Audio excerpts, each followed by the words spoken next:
पढ़नो, welcome to our channel Vedantu Maharashtra. अब ये तो वहां पे मिक्स हो गया, ये देखो यहाँ पे ये जो पार्टिकल्स सरफेस में आके बैठे हैं, अब ये होमोजीनियस क्या है, हेट्रोजीनियस क्या है, ये सोर्स ऑफ लाइट हमने मार दिया इधर। आपकी तो एक लिस्ट होती है ना, और ऐसा होना चाहिए, ऐसा होना चाहिए, ऐसा होना चाहिए। हाय पढ़नो, welcome to our channel Vedantu Maharashtra. कसे आहात सगळे? एकदम मस्त मजेत, व्हेरी गुड। अब एब्जॉर्प्शन एंड कोलॉइड्स एक ऐसा चैप्टर है जिसमें आई नो बहुत ज्यादा थियरी है, तो मेरे जो पीसीएम वाले बच्चे हैं they will be ma'am bore हो रहा है, क्या ही है, हम बोर हो रहे हैं थियरी थियरी करके। बट टेंशन मत लो, इतने मजे से मैं सारे कॉन्सेप्ट्स कराने वाली हूँ कि you are going to have super fun in all the concept. So are you ready? और आप ये भी सोच रहे हो मैम आज अपने वेदांतों की टी शर्ट क्यों नहीं पहनी है? तो बॉस आज है टीचर्स डे, बर्थडे पे तुम लोग कैसे कलर ड्रेस पहन के आते हो? वैसे यार हमारा भी तो बनता है ना। तो before you guys ask this in the comment section, I have the answer already. ठीक है, चलो शुरू करें फिर। Difference between absorption and absorption. यार ये स्लाइड पे तो जगह नहीं है, so I will write it on a blank slide. ठीक है, रेडी हो सब लोग? चलो, एक साइड है एडजॉर्प्शन और एक साइड है एब्जॉर्प्शन। चलो देखते हैं दोनों में डिफरेंस क्या है। Let's see the difference between absorption and absorption. So ready हो सब? रेडी हो? रेडी हो? गिव मी अ यस और no in the chat section. फटाफट फटाफट फटाफट।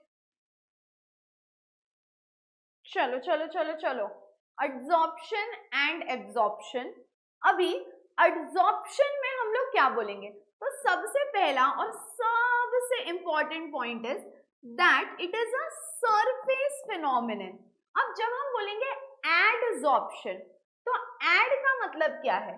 तो बस एड का मतलब है कि जो भी पार्टिकल्स आएंगे they will come and sit only on the surface. So हम क्या बोलेंगे? It is a surface phenomena. रुको जरा, it is a surface phenomenon. ठीक है, स्पेलिंग्स आर इंपॉर्टेंट गाइस। ठीक है, और वही गलत नहीं होने चाहिए, क्योंकि हम तो है साइंस स्टूडेंट, तो हमारे साथ तो ये स्कैम हमेशा होता है स्पेलिंग्स वाला, क्योंकि हमको आदत होती है डेरिवेशन लिखने की, फॉर्मूलाज लिखने की। So anyways, adsorption is a surface phenomenon and absorption is a bulk phenomenon. Now what do you mean by bulk phenomenon? Bulk phenomenon का मतलब है कि जो भी particles आएंगे they will be evenly distributed inside. So adsorption होगा सिर्फ surface पे, it is a surface phenomenon, और absorption में particles अंदर तक जाएंगे, it is a bulk phenomenon. उसके बाद अभी adsorption surface phenomenon है, तो हम क्या बोलेंगे? Particles are concentrated more on the surface. Particles are concentrated more on the surface. और यहाँ पे क्या होगा? तो पार्टिकल सिर्फ सरफेस पे है क्या बॉस? तो नहीं, पार्टिकल्स आर इवनली डिस्ट्रीब्यूटेड। तो हम क्या बोलेंगे? पार्टिकल्स आर इवनली बोल दो या यूनिफॉर्मली बोल दो, दोनों चीजें सेम है। Particles are uniformly distributed, particles are uniformly distributed inside the bulk. समझ में आया boss? Particles are evenly distributed inside the bulk. तो इतना तो सिंपल है। देखो, absorption particles are on the surface, it is a surface phenomenon. Absorption particles अंदर तक चले जाते हैं, so it's a bulk phenomenon. फिर एब्जॉर्प्शन में पार्टिकल्स सिर्फ सरफेस पे रहते हैं, so particles are concentrated more on the surface, और एब्जॉर्प्शन में अंदर तक जाते हैं, so particles are distributed equally, यानी यूनिफॉर्मली वो डिस्ट्रीब्यूट होते हैं इनसाइड द बल्क। समझ में आया? समझ में आया? समझ में आया? गिव मी अ यस और नो गाइस, जल्दी जल्दी जल्दी। चलो क्लियर है विद्यार्थी? यस और नो, यस और नो। नेक्स्ट पॉइंट, अब ये जो एड्सॉर्प्शन है ये एक चीज पे डिपेंडेंट है। कौन सी है ये एक चीज? तो बॉस ये एक चीज है टेम्परेचर। तो हम इसको लिखेंगे it is dependent on temperature. किस पे डिपेंडेंट है ये? टेम्परेचर पे। तो it is dependent on temperature. और एब्जॉर्प्शन बोलता है कि नहीं नहीं नहीं यार, मेरा ऐसा कुछ नहीं है। तो it is independent of temperature. It is independent of temperature. समझ में आया? फिर उसके बाद एक लास्ट पॉइंट, लाइक 4 पॉइंट तो आपको याद होने ही चाहिए, मतलब बाकी के भी होने चाहिए, but these are the 4 main point. अब मेरे को एक बात बोलो, एड्सॉर्प्शन सरफेस पे डिपेंड करता है, यानी it is a surface phenomenon, yes और नो? तो हम यहाँ पे लिखेंगे कि जितना ज्यादा सरफेस, अगर ज्यादा सरफेस होगा, बहुत सारी जगह होगी तो बहुत सारा एड्सॉर्प्शन, कम जगह होगी तो कम एब्जॉर्प्शन या कम एड्सॉर्प्शन। तो हम क्या बोलेंगे कि जितना ज्यादा सरफेस उतना ज्यादा एड्सॉर्प्शन। इसका मतलब है it is dependent on the surface. It is dependent on the surface. लेकिन लेकिन लेकिन एब्जॉर्प्शन का तो पूरा खेल बल्क में है, तो यहां पे हम क्या बोलेंगे? It is independent of the surface. It is independent of the surface. समझ में आया बॉस इधर तक? पहले तो एड्सॉर्प्शन सरफेस पे डिपेंडेंट है तो it is a surface phenomenon, ये बल्क पे डिपेंडेंट है तो it is a bulk phenomenon. Adsorption में पार्टिकल्स सरफेस पे ज्यादा रहेंगे, so concentrated matter is more on the surface. यहाँ पे concentrated matter is uniformly distributed. फिर इसको टेम्परेचर से लेना देना है, it is dependent on temperature, it is independent of temperature. फिर ये सरफेस फिनोमिनन है यार, तो सारा खेल ही तो सरफेस का है, तो it is dependent on the surface, it is independent of the surface. चलो बॉस क्लियर है इधर तक? गिव मी अ यस और no in the chat section. जल्दी जल्दी जल्दी जल्दी जल्दी जल्दी जल्दी। ओके, अब देखो एड्सॉर्प्शन में एक और लास्ट पॉइंट हम करेंगे। जब जब एड्सॉर्प्शन होगा तब तब क्या होगा? तो बॉस जब जब एड्सॉर्प्शन होगा यानी जब जब पार्टिकल सरफेस पे आके बैठेंगे तब तब बहुत सारी हीट बाहर निकलेगी। तो हम इसको कैसे बोल सकते हैं? तो ध्यान से देखो, it is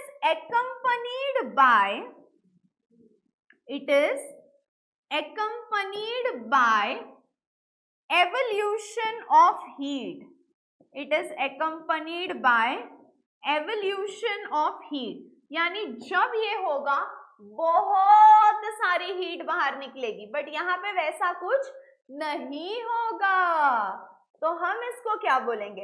it is not accompanied, it is not accompanied by, it is not accompanied by evolution of heat। समझ में आया? तो जब ये होगा एब्जॉर्प्शन, बहुत सारी हीट बाहर निकलेगी, लेकिन जब एब्जॉर्प्शन होगा हीट बाहर नहीं निकलेगी। So it is accompanied by evolution of heat, it is not accompanied by evolution of heat। बस यहां तक क्लियर होगा तो give me a yes or no जल्दी। परफेक्ट, चलो let's move on to the next concept which is difference between lyophilic and lyophobic। अब देखो ध्यान से समझो बॉस, ध्यान से। एक है लायोफिलिक और एक है लायोफोबिक, ठीक है? एक है लायोफिलिक और एक है lyophobic.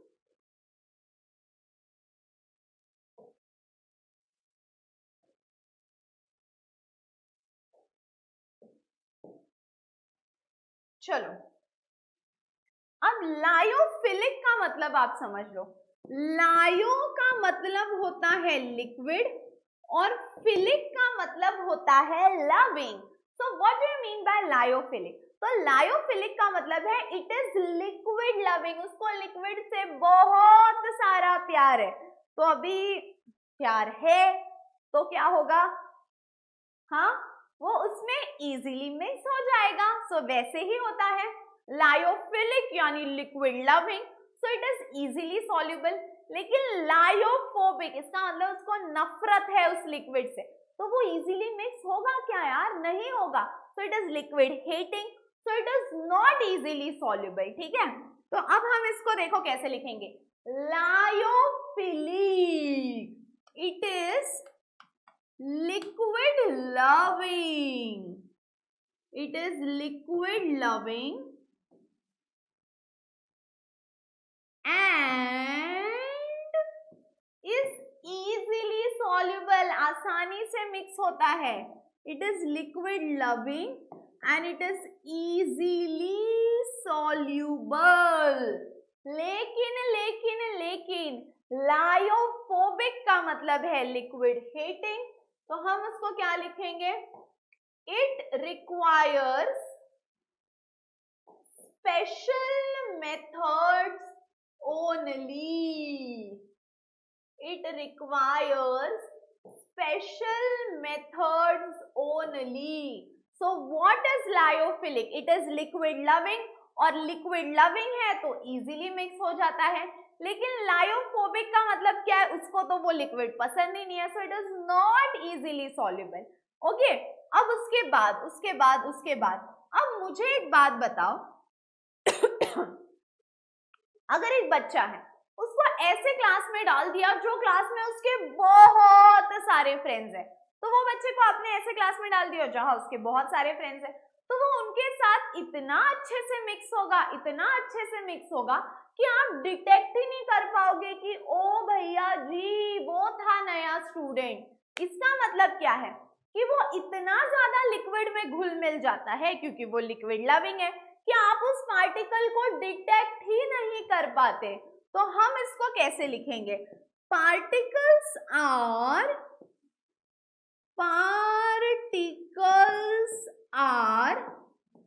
not easily detected, particles are not easily detected even under ultra microscope, even under ultra microscope।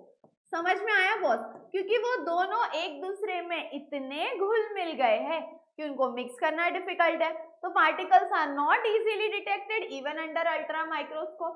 और यहाँ पे हम क्या लिखेंगे, पार्टिकल्स, देखो उसको तो वो पसंद ही नहीं है, तो particles are easily detected, particles are easily detected. अब यार मेरे को एक बात बताओ, उसको लायोफिलिक है, लिक्विड लविंग है, यानी उसको वहां रहना पसंद है। अब अगर उसको वहां रहना पसंद है तो इसको हम क्या बोलेंगे, तो बॉस ये हुआ सेल्फ स्टेबलाइज्ड। क्या हुआ, सेल्फ स्टेबलाइज्ड। लेकिन ये तो लायोफोबिक है, लिक्विड हेटिंग है, वो बेचारा वहां पे तो खुश ही नहीं है, तो ये हुआ अनस्टेबल। समझ में आया।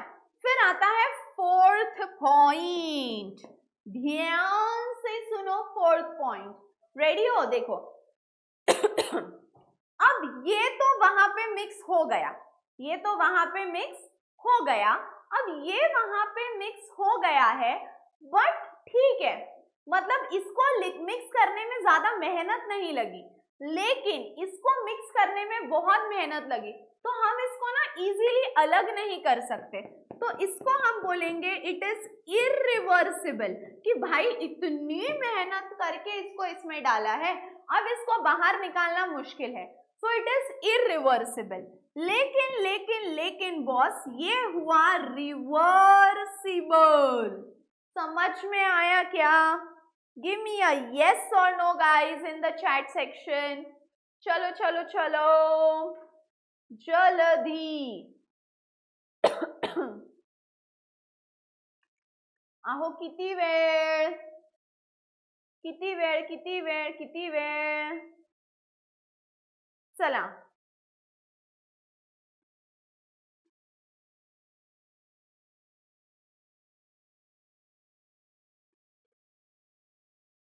चलो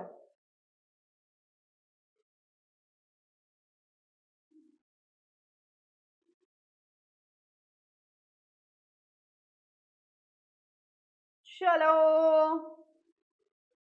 बड़े बॉस आ गए।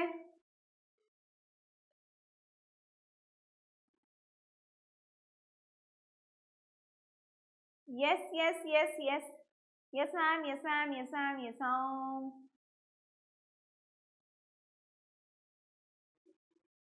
चलो okay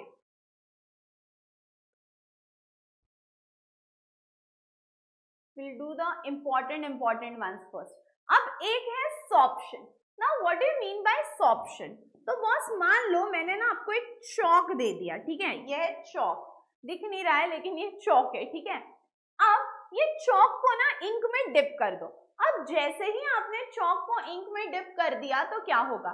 The moment you dip chalk in the ink, starting में वो इंक उस चौक के सिर्फ सरफेस पे लगेगी, यानी बाहर से लगेगी।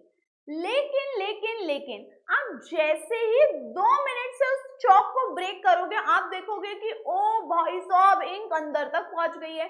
सो initially ink is only on the surface, यानी सिर्फ हुआ एब्जॉर्प्शन। लेकिन आप 5 मिनट से देखोगे तो इंक अंदर तक चली गई है, यानी कि हुआ एब्जॉर्प्शन। इसका मतलब क्या है?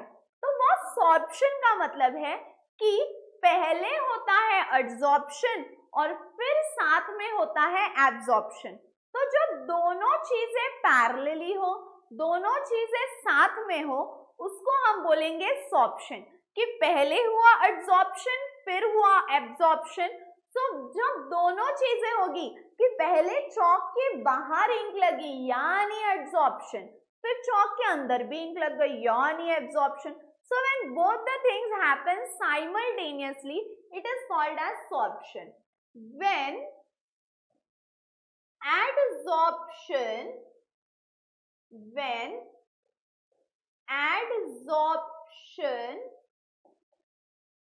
and absorption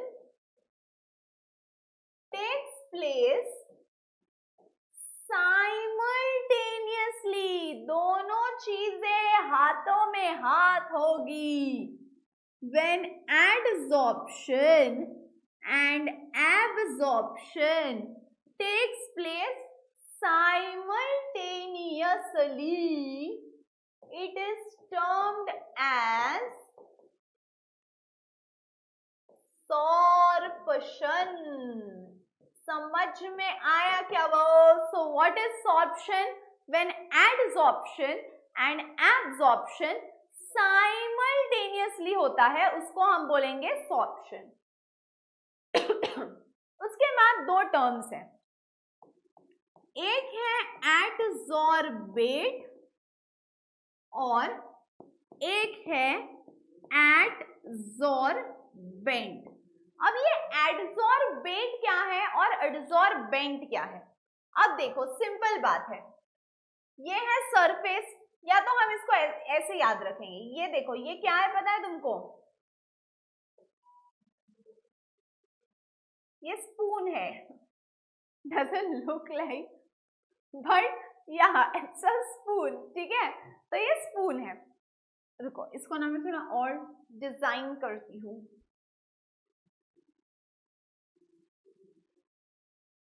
जमा की नहीं? तो ये स्पून है, ठीक है। अब हम इसको कैसे याद रखेंगे? स्पून तो ऑलरेडी ऐसा बेंट होता है, बेंट, तो जो बेंट है वो एडसॉर्बेंट। स्पून बेंट है, टेढ़ा है, ऐसा स्ट्रेट है क्या? नहीं, so it's a bent spoon, तो वो हुआ एडसॉर्बेंट। अब what do you mean by adsorbent? तो अब ये हुआ सरफेस, बॉस ये क्या हुआ? सरफेस। अब ये सरफेस पे अभी स्पून को अगर आपने इंक में डाला तो वो इंक कहाँ लगेगी? सिर्फ स्पून के सरफेस पे लगेगी या अंदर तक पेनिट्रेट होगी? स्पून के अंदर इंक नहीं जाएगी ना, सिर्फ सरफेस पे रहेगी। तो ये जो पार्टिकल सरफेस पे आके बैठे हैं, ये देखो यहाँ पे ये जो पार्टिकल सरफेस पे आके बैठे हैं, इसको हम बोलेंगे एडसॉर्बेट। अब ये किसके सरफेस पे आके बैठे हैं? तो बॉस ये आके बैठे हैं एडसॉर्बेंट के सरफेस पे, तो स्पून को हम बोलेंगे एडसॉर्बेंट और जो पार्टिकल्स आके बैठे हैं वो है एडसॉर्बेट। सो एडसॉर्बेट जब एडसॉर्बेंट पे आके बैठता है तो वो हुआ एडसॉर्प्शन। सो जिसके सरफेस पे हो रहा है वो है एडसॉर्बेंट और जो पार्टिकल्स आके बैठ रहे हैं वो है एडसॉर्बेट। सो जिसके सरफेस पे हो रहा है दैट इज एडसॉर्बेंट और जो आके बैठ रहे हैं वो है एडसॉर्बेट। तो यहां से आया एडसॉर्बेंट, यहां से आया एडसॉर्बेट और बॉस दोनों ने मिलके क्या किया? दोनों ने मिलके क्या किया? तो दोनों ने मिलके कर दिया एडसॉर्प्शन। तो यहीं पे तो सबको कंफ्यूजन होता है, लेकिन बॉस इसके बाद मुझे कंफ्यूजन नहीं चाहिए। जो बेंट है वो एडसॉर्बेंट यानी स्पून जिसके सरफेस पे हो रहा है, और जो कर रहा है, जो पार्टिकल्स आके बैठ रहे हैं वो है एडसॉर्बेट, वो है एडसॉर्बेट। तो चलो इसको हम कैसे लिखेंगे, देखो adsorbent the surface on which, bent मतलब स्पून का एग्जांपल दिया था मैंने, बराबर है boss. The surface on which the surface on which adsorption takes place, the surface on which यानी जिस पे हो रहा है, the surface on which adsorption takes place, it is termed as adsorption। ठीक है, तो जिसके सरफेस पे हो रहा है वो है एडसॉर्बेंट, वो है एडसॉर्बेंट। ठीक है, the surface on which adsorption takes place is called as adsorbent. Now what do you mean by adsorbate? तो बॉस जो पार्टिकल्स आके बैठ रहे हैं, yes the particles, the particles which bring about, ठीक है, the particles which bring about adsorption, जिसके वजह से ये पूरा प्रोग्राम हो रहा है, कौन सा? adsorption का। the particles which bring about adsorption are termed as are termed as adsorbate। तो जिसके वजह से हो रहा है वो है एडसॉर्बेट, जिसके सरफेस पे हो रहा है वो है एडसॉर्बेंट। क्लियर है बॉस यहाँ तक? Okay, take a screenshot. Next is factors affecting adsorption. अब इसमें सबसे पहला आता है नेचर ऑफ एडसॉर्बेट। अब किसकी वजह से एडसॉर्प्शन या तो फास्ट होगा या स्लो होगा, तो इसमें सबसे पहला है नेचर ऑफ एडसॉर्बेट। अब मेरे को बताओ, देखो बेसिक क्या है पता है, ये एडसॉर्बेंट है और ये ऊपर जो आके बैठेगा वो है एडसॉर्बेट। अब अपने को ये बेंट और बेट में दोस्ती करानी है। किसमें दोस्ती करानी है? बेंट और बेट में दोस्ती करानी है। अब बेंट और बेट में दोस्ती तो करानी है, बट दोस्ती करने के लिए यार दोनों लोग भी तो अच्छे चाहिए। अगर दोनों में से सिर्फ एक ही अच्छा होगा तो दोस्ती हो पाएगी क्या? बिल्कुल नहीं। तो दोस्ती कराने के लिए बोथ शुड बी गुड। तो नेचर ऑफ एडसॉर्बेट भी अच्छा होना चाहिए जिससे एडसॉर्प्शन होगा, और ये जो है सरफेस यानी एडसॉर्बेंट ये भी अच्छा होना चाहिए, तब जाके अच्छी दोस्ती होगी। तो नेचर ऑफ एडसॉर्बेट पहला फैक्टर है। दूसरा फैक्टर है nature of adsorbent. Nature of adsorbate पहला फैक्टर है, दूसरा फैक्टर है नेचर ऑफ एड्सॉर्बेंट। जब ये दोनों की दोस्ती अच्छे से होगी तभी तो जाके एड्सॉर्प्शन अच्छा होगा। दोस्ती में यार दोनों अच्छे चाहिए, एक बहुत अच्छा है और एक रहा खड़ूस, तो दोस्ती तो होगी ही नहीं। तो अपने को दोनों का एड्सॉर्प्शन कराना है, दोनों की दोस्ती करानी है। So nature of adsorbate and nature of adsorbent both are super duper important। यहां तक क्लियर है? Perfect. So these are the two factors. Third factor जो इसमें बॉस आता है दैट इज द टेम्परेचर। क्या है थर्ड फैक्टर? टेम्परेचर। अब मैम ये टेम्परेचर पे कैसे डिपेंडेंट है? तो देखो, जितना ज्यादा टेम्परेचर उतना कम एड्सॉर्प्शन। सो बेसिकली लॉजिक ये है कि एक क्वांटिटी बढ़ रही है, दूसरी क्वांटिटी कम हो रही है। So temperature and adsorption are inversely proportional. So temperature and adsorption are inversely proportional का मतलब क्या है? More the temperature less the adsorption. So third factor is temperature and fourth factor boss is pressure. अब आप बोलोगे ma'am pressure पे कैसे dependent है? तो देखो, टेम्परेचर और एड्सॉर्प्शन इनवर्सली प्रोपोर्शनल है, लेकिन प्रेशर और एड्सॉर्प्शन डायरेक्टली प्रोपोर्शनल है। तो जितना ज्यादा प्रेशर उतना ज्यादा एड्सॉर्प्शन, लेकिन जितना ज्यादा टेम्परेचर उतना कम adsorption. So temperature is inversely proportional to adsorption but pressure is directly proportional to adsorption। तो ये रहे four factors. Then we come to catalysis. यार अब सिंपल है, देखो ये तो हमने स्कूल में पढ़ा था। What do you mean bye catalyst? तो कैटलिस्ट है बीच का एजेंट जो खुद तो काम नहीं करता, लेकिन वो उस काम के स्पीड को बढ़ा देता है। So what is catalyst? तो कैटलिस्ट एक ऐसा सब्सटेंस है which will increase the rate of reaction, लेकिन वो खुद रिएक्शन में पार्टिसिपेट नहीं करेगा। So he is like a agent। हमारा कोई काम होता नहीं है तो हम एजेंट को बोलते हैं ना, जैसे घर ढूंढने वाले एजेंट है, हम उसको बोलते हैं कि भाई तू प्लीज मेरा काम फास्ट कर दे। So they are helping you to increase the rate। So catalyst एक ऐसा एजेंट है जो खुद तो नहीं आएगा रिएक्शन में, बट वो रिएक्शन के स्पीड को बढ़ाने में हेल्प करेगा। So what do we write when it comes to catalysis? It increases the rate of reaction. It increases the rate of reaction. It increases the rate of reaction without taking part in the reaction. It increases the rate of reaction without taking part in the reaction।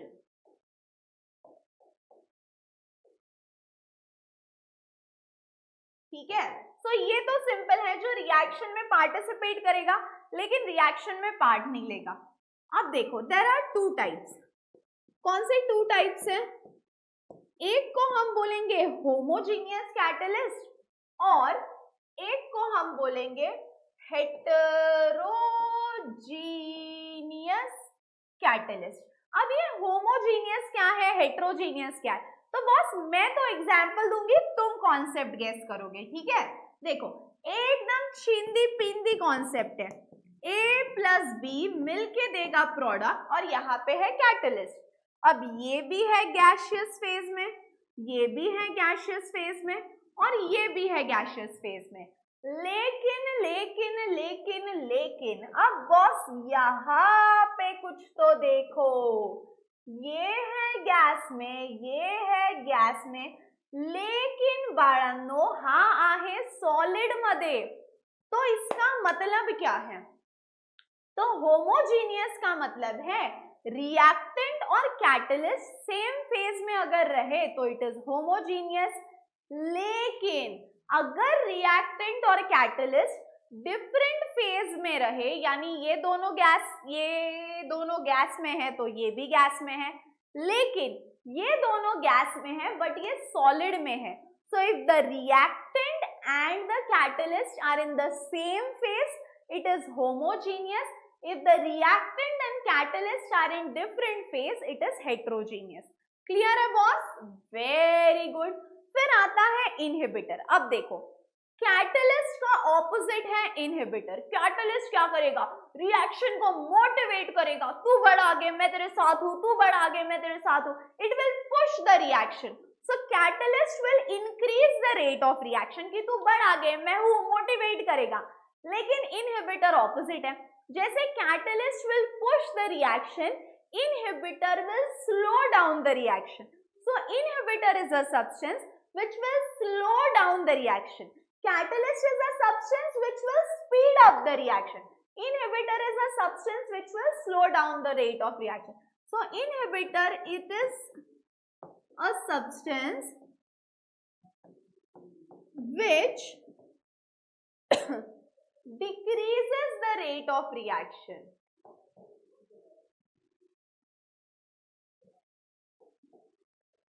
Which decreases the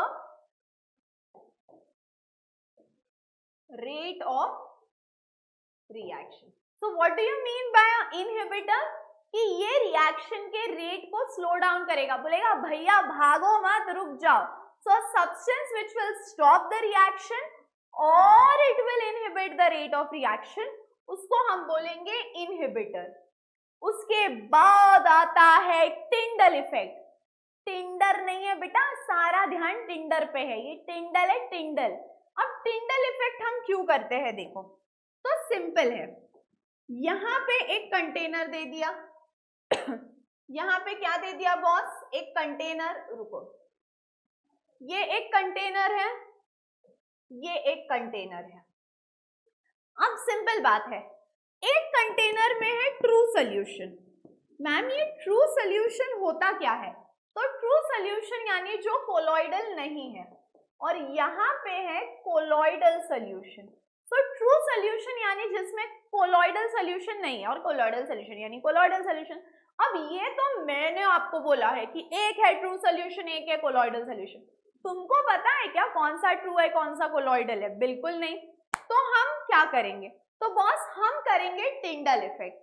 Tyndall effect करना क्यों है? So we perform Tyndall effect to distinguish between true solution and colloidal solution. तो तुमको दो container दे दिए. You don't know who has true solution and who has colloidal solution.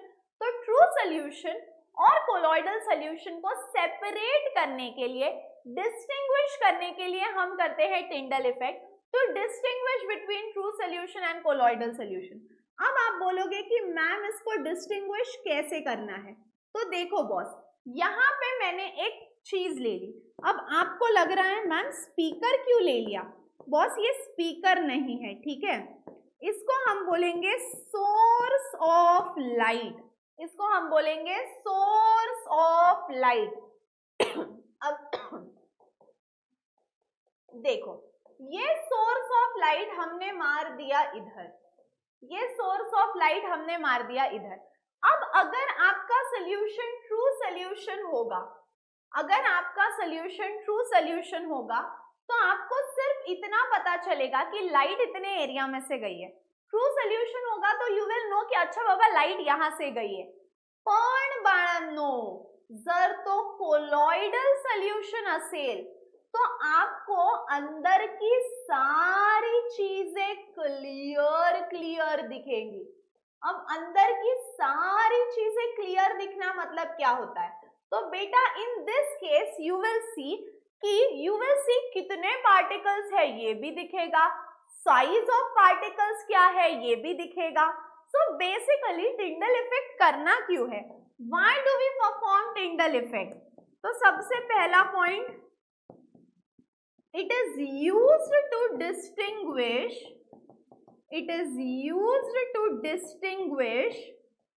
between TS लिख रही हूँ, आप समझ जाना. TS मतलब true solution and colloidal solution, ये पहला पॉइंट है. फिर पता क्या चलता है? If it is a colloidal solution, number of particles number of particles and size of particles can be detected. समझ में आया क्या बॉस? तो अगर ट्रू सोल्यूशन होगा तो सिर्फ ये पता चलेगा कि अच्छा बाबा लाइट इतने पैच में से गई है, लेकिन अगर कोलॉइडल सोल्यूशन होगा तो लाइट कौन से पैच से गई है, कितने पार्टिकल्स हैं, कितने नंबर ऑफ पार्टिकल्स है, what is the size of particles, सारी चीजें अगर डिटेल में दिख गई तो it is a colloidal solution. और अगर चीजें सिर्फ इतना पता चला कि अच्छा बाबा लाइट इतने पैच में से गई है, so that is a true solution. चलो बॉस, क्लियर है सबको यहाँ तक? परफेक्ट। उसके बाद आता है इलेक्ट्रोफोरेसिस। अब इलेक्ट्रोफोरेसिस क्यों करते हैं? तो जैसे देखो कौन सा ट्रू सोल्यूशन है, कौन सा कोलॉइडल है, इसके लिए हम क्या करते हैं, इसके लिए हम करते हैं टिंडल इफेक्ट। अब अगर पार्टिकल्स पे का चार्ज पता लगाना है तो हम करेंगे electrophoresis to detect charge on the particles, to detect charge on the particles. अब ये होगा कैसे? तो बॉस इसके लिए ले लो एक सेटअप। अब पता है ये सेटअप को हम क्या बोलेंगे? इस सेटअप को हम बोलेंगे यू-ट्यूब सेटअप। क्या बोलेंगे? YouTube setup. गणलं ते सेटअप, थांबा जरा, तुमच्यामुळे गणलं मॅम, सगळं आमच्यामुळे होतं, मग काय? ये देखो, ये है, इसको बोलेंगे हम यूट्यूब सेटअप।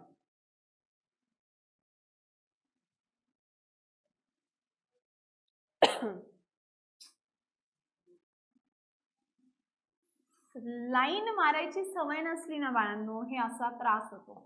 म्हणून मी तर म्हणते लाईन मारायची सवय असलीच पाहिजे। बघा आता जर मला लाईन मारता आली असती तर एवढा त्रास मला झाला बिलकुल नसता।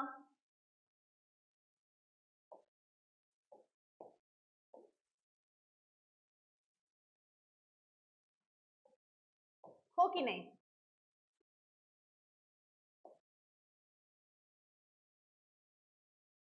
असं आणि मग असं झालं की नाही? साधा सिंपल स्ट्रक्चर।